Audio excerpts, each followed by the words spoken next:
Pokoknya jangan sekolah SD aja nggak lulus. Kalau bisa anaknya jangan sampai. Tahu bela raja kita, tahu bela raja kita bohong. Di ujung timur Nusa Tenggara Timur, jagung tumbuh subur di lereng-lereng curam yang nyaris tegak lurus. Ribuan kilometer dari sana, di pulau kecil di Lampung ini, kapal-kapal pulang setiap malam membawa ton demi ton ikan teri yang diincar pasar dunia. Dua daerah ini sama-sama penghasil, tapi di keduanya ada satu hal yang sama-sama jadi taruhan masa depan anak-anaknya.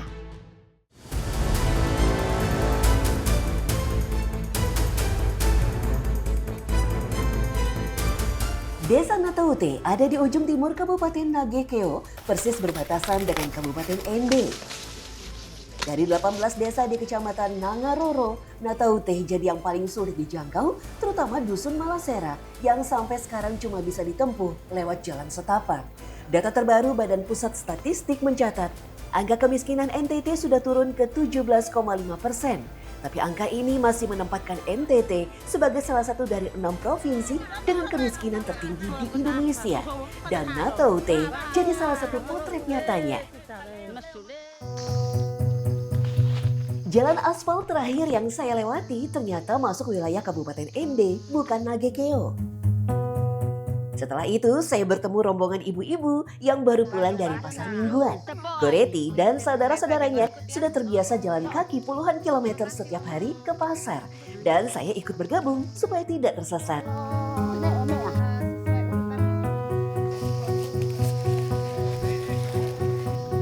Jadi setiap hari pasar, dalam seminggu sekali ini di hari Kamis ada hari pasar. Ibu-ibu harus berangkat ke pasar dengan berjalan kaki sepanjang 10 km lebih. Dan ini nggak hanya untuk berangkat ke pasar aja, tapi mobilitas warga sehari-hari melalui jalan setapak ini. Entah itu membawa hasil panen dari dalam kampung keluar, ataupun digunakan anak-anak untuk mau ke sekolah. Jadi berdampak sekali akses jalan seperti ini kepada kehidupan warga yang ada di dalam Desa Nataute.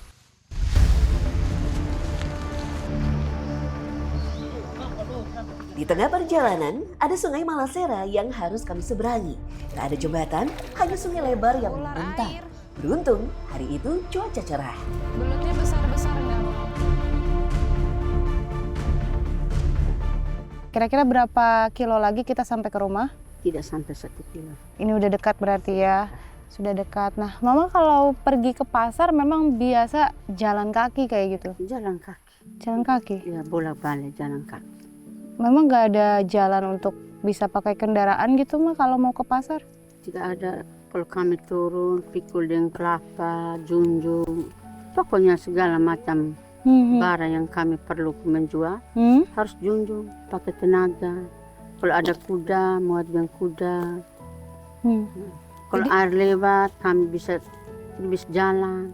Kalau air menurun, kami bisa. Tapi basah semua. Sampai di Nangamboa, kami naik oto. Terus dengan basah begini. Pakaian basah. Setiap hari ke pasar selalu begini? Begini. Itu apa yang Mama rasakan? Capek. Capek? Ya. Kami rasa capek, berhenti dulu, berjunjung lagi. Jembatan belum ada yang mau seberang gitu. Di kampung kami kan ada sungai. Jembatan tidak ada, terpaksa kami berhenti. Tunggu air turun dulu baru kami bisa lewat. Kalau tidak kami tidur di sebelah. Setelah hampir 8 km jalan kaki, kami tiba di kampung Malasera. Perjalanan yang seharusnya cuma 1 jam naik motor, jadi 2 jam karena hanya bisa ditempuh dengan kaki.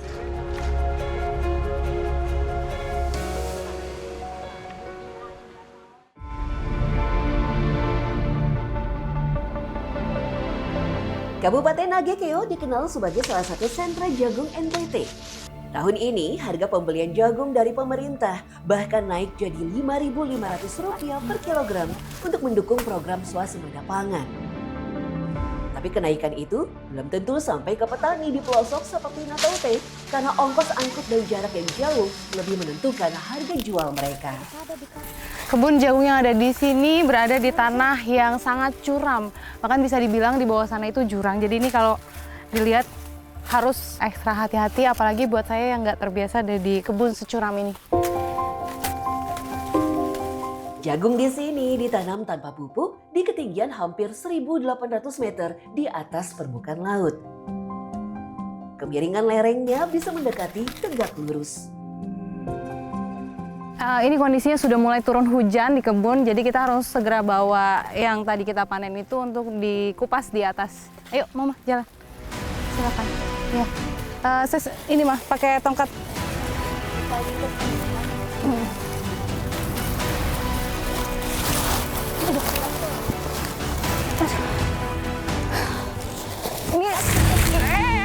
Ini bisa. Bisa dibayangkan para petani jagung seperti apa perjuangannya di sini, apalagi di kondisi tanah curam yang seperti ini. Saya tidak sekali terpeleset, ini udah yang kedua kalinya karena juga memang licin banget. Dan kalau jatuh itu sangat berbahaya, bisa tergelining ke bawah sana. Coba kita lihat, lagi naik ya.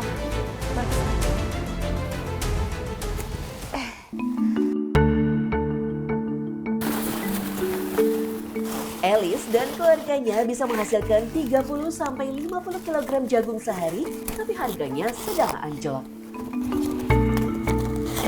Pernah nggak sih ngalamin jatuh atau terpeleset gitu saat lagi di kebun? Jatuh, bangun kembali. Pernah tapi? Nggak kapok, Mama? Luka-luka lagi. Luka-luka. Tanaman ini berapa kali panennya? 1 kali 1 tahun. Cuma sekali? Ya, cuma sekali. Dalam setahun? Tahun. Kalau bibitnya ini pakai apa? Pupuk, butuh pupuk atau apa biasanya? Tidak butuh pupuk. Nah, untuk sekarang harga jagung gitu, Mama, di pasar tuh berapa sih? 1 kilo 7.000. 7.000? 1 kilo, Mama? Murah banget. Nah, ini Mama jualnya langsung ke pasar atau gimana? Naik oto, pick up tadi pergi jual di pasar. Naik mobil? Naik Ya, mobil ini maksudnya artinya ada ongkos lagi dong? ongkos PP 40. Pulang pergi 40.000, Mama jual 1 kilo cuma 7.000. Nah, dengan Jalannya susah lagi. ya, Mama dengan kondisi gini ya, harga pasar yang selalu menentukan dan harganya tuh rendah. Usaha Mama kayak gini. Saya aja ini udah kewalahan banget gitu, Mama, sampai harus pegangan kayak gini karena saya takut jatuh ke bawah. Jadi apa sih Mama harapannya melihat kondisi kayak gini gitu? Jalan jelek, harga oto naik, semuanya mahal sekali. Berjagung harga masih murah. Sebaunya jagung harga mahal, tinggi. Bisa bayar oto, mereka kebutuhan kami hari-hari.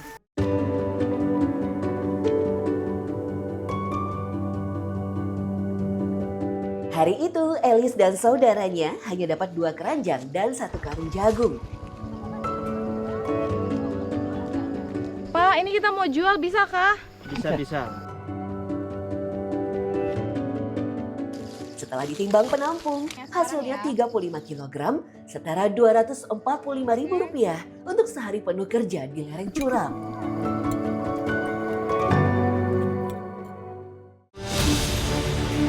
Tapi persoalan Nataute tidak berhenti di jalan dan harga jagung saja. Sebentar lagi kita akan lihat apa yang terjadi ketika warga desa ini butuh pertolongan medis dan bagaimana anak-anaknya tetap berangkat sekolah setiap pagi.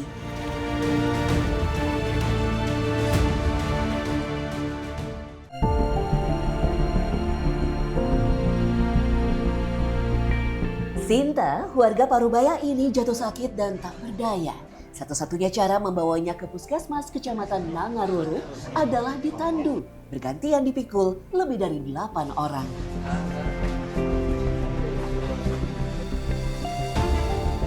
Beginilah kondisinya ketika ada warga yang sakit harus ditandu dan ini akan dibawa ke puskesmas yang ada di kecamatan, yaitu di kecamatan Nangaroro. Ini kita harus berjalan kaki dulu sebelum sampai di jalan yang bisa diakses mobil.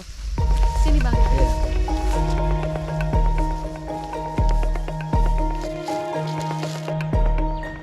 Perjalanan menandu menempuh sekitar 10 km melewati sungai dan jalan setapak.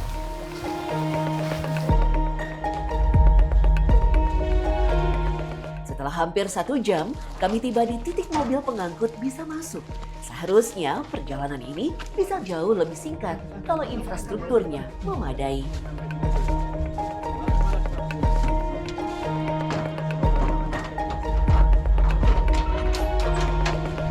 Jadi dari sini masih ada jarak sekitar 8 km lagi untuk tiba di puskesmas. Semoga Mama cepat tertangani di sana.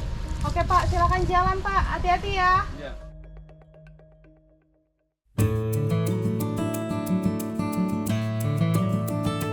Sungai Malasera yang mengelilingi permukiman juga jadi berkah tersendiri. Airnya surut tapi menyimpan banyak udang dan ikan. Karena pasar hanya buka sekali seminggu, sungai ini jadi sumber lauk utama warga Malasera sehari-hari.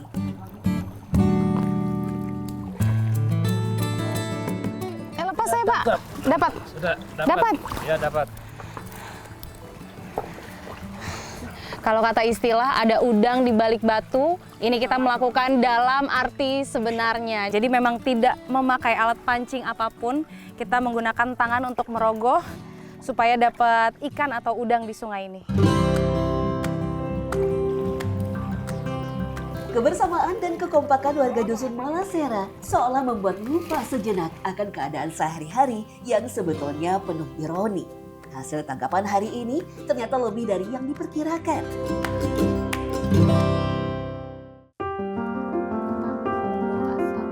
Usai dibawa ke dapur, saatnya mempersiapkan bahan-bahan sederhana untuk dimasak. Ini hasil tangkapan kami di sungai. Udangnya lumayan banyak, bonus ikan yang besar ini. Sekarang mau kita olah menjadi masakan kuah asam.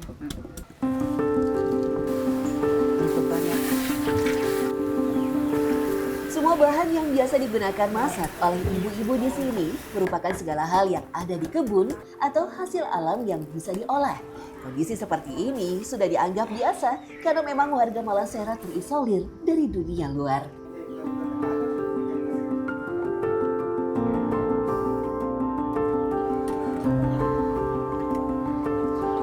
Sudah.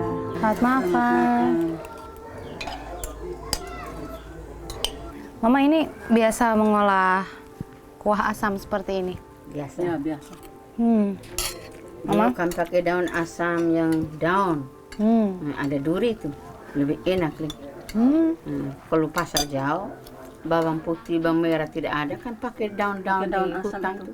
Bumbu. Ada ya, yang lengkap bumbunya. Kalau apa namanya? Dapat udang dari sungai ini sering Mama? Sering.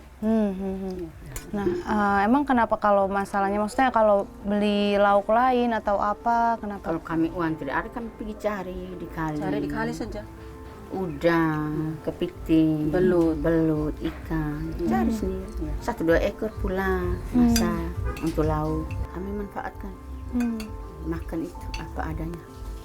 Kalau tidak dapat udang atau segala macam, kami dan ubi dan pepaya. Pokoknya ada daun-daun di hutan yang makan, kami makan.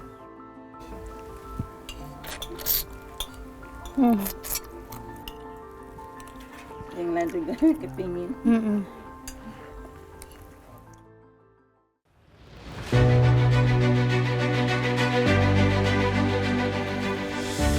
SDK Malasera jadi satu-satunya sekolah dasar di wilayah Nataute.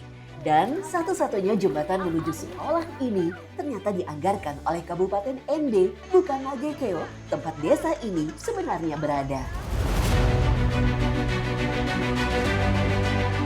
Satu-satunya infrastruktur jembatan yang ada untuk menuju ke desa Nataute ini dianggarkan oleh Kabupaten Ende. Artinya jembatan ini milik kabupaten tetangga, bukan Kabupaten Nagekeo. Inilah fasilitas yang digunakan untuk anak-anak menuju ke sekolah. Yuk, hati-hati. Setiap hari, anak-anak ini harus berangkat lebih awal karena jaraknya yang paling jauh dari sekolah. Tahu bela raja kita, tahu bela raja Ini Alvin kayak gini setiap hari? Iya. Setiap hari? Iya. Jalan kaki ke sekolah? Iya. Itu apa sih yang Alvin rasain? Capek, lelah. Itu memang kalau jalan kaki kira-kira berapa jauh kah dari rumah? 2 kilometer.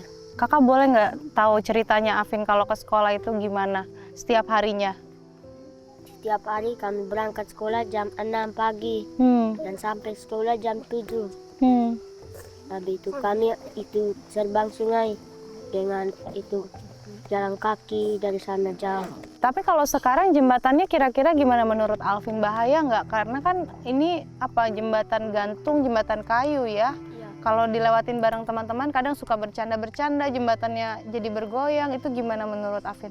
Menurut saya kalau bisa buat itu jembatan yang baru yang bisa membuat roda 4. Itu kalau lagi hari hujan atau apa itu gimana kalau berangkat ke sekolah? Kami tidak karena banjir, karena diluapi air. Jadi kalau hujan nggak sekolah? Tidak, Tidak. iya, Tapi guru-guru di sekolah tahu? tahu, Tahu karena kebanjiran. iya. Usai 1 jam perjalanan, Alvin dan teman-temannya tiba di sekolah dan disambut oleh jajaran guru.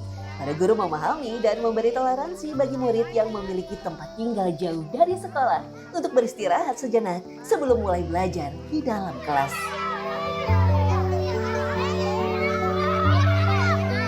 Seperti inilah kondisi di SDK Malasera. Setiap harinya anak-anak tetap dipenuhi dengan keceriaan dan juga semangat yang tinggi walaupun harus menempuh jarak yang jauh untuk menuju ke sekolah mereka. Ikutan dong boleh? Sini ya, tarik juga aku ya. Tarik-tarikan kan?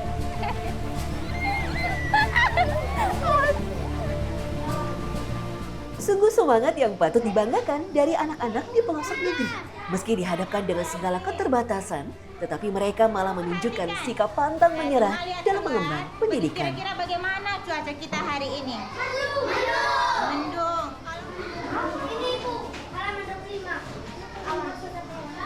Kondisi sekolah anak-anak sehari-harian, gambaran umumnya anak sekolah berjumlah 89 orang. Dari 89 orang, 75% itu siswa berada di luar Kabupaten Nagekeo. Yang 75 itu dari Kabupaten Ende, sedangkan 25% dari Kabupaten Nagekeo. Biasanya mereka start dari rumah jam 5:30, tiba di sekolah jam 6:30. Kita proses KBM di dalam kelas jam 7.30, sedangkan selama 30 menit mereka istirahat dulu. Di Nataute, sekolah jadi sesuatu yang harus ditebus dengan jarak, sungai, dan jembatan yang bukan milik kabupaten sendiri.